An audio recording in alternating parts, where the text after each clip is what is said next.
Yahobu, Bapak Ibu Pendeta, Sinenge, Majelis dan warga Gereja Amin, ini adalah channel YouTube Sinode Gereja Amin.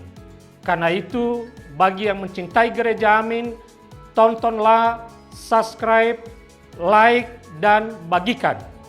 Gereja Amin yang tangguh, mandiri, dan peduli. Tuhan Yesus memberkati.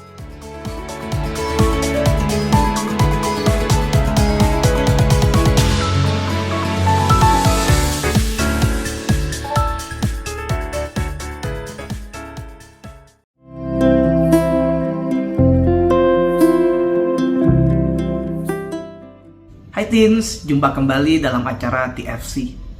Kali ini kita akan menyimak tulisan Bapak Pendeta Daniel Kristanto Gunawan dalam buku renungan Teens for Christ dengan judul Saulus di Jalan Lurus, berdasarkan Kisah Para Rasul 9 ayat yang pertama sampai 19a.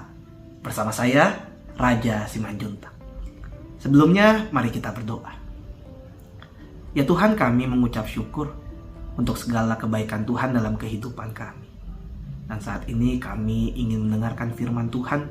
Kiranya firman yang kami terima ini boleh berada terus di dalam hati kami, boleh kami lakukan, dan boleh kami bagikan dengan orang-orang di sekitar kami. Mampukanlah kami ya Tuhan untuk melakukannya. Amin. Yang menjadi pusat permenungan kita adalah dari Kisah Para Rasul 9 ayat 11 yang akan saya bacakan untuk kita semua. Bangkitlah dan pergilah ke jalan yang bernama Jalan Lurus, dan carilah di rumah Yudas seorang dari Tarsus yang bernama Saulus. Teens, pernahkah kamu merasa begitu yakin akan pilihanmu? Orang tua atau temanmu mungkin sudah mengingatkan bahwa apa yang kamu pilih itu salah, tetapi kamu tidak menghiraukannya. Tiba-tiba kamu menyadari bahwa kamu sepenuhnya salah setelah mengalami akibatnya. Itulah yang terjadi kepada Pak Saulus. Ia adalah seorang yang sangat bersemangat dan penuh keyakinan bahwa ia melakukan yang benar dengan menganiaya orang-orang Kristen. Saulus mengira sedang melayani Tuhan dengan membasmi apa yang ia anggap sebagai ancaman bagi iman Yahudi. Namun di jalan menuju Damsyik segalanya berubah. Dengan semangat membara, Saulus memanfaatkan kewenangannya untuk membasmi orang-orang Kristen yang ia yakini sesat.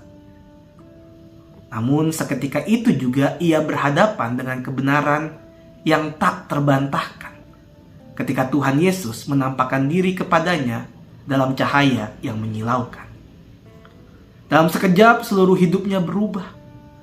Dari seorang penganiaya Kristen, ia dipanggil untuk menjadi salah satu rasul terbesar yang pernah ada, mengabarkan Injil kepada bangsa-bangsa.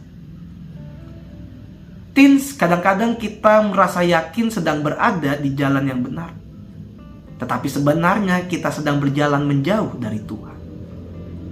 Mungkin kita mengikuti keinginan duniawi atau terjebak dalam kebiasaan yang menjauhkan kita dari kasih Tuhan.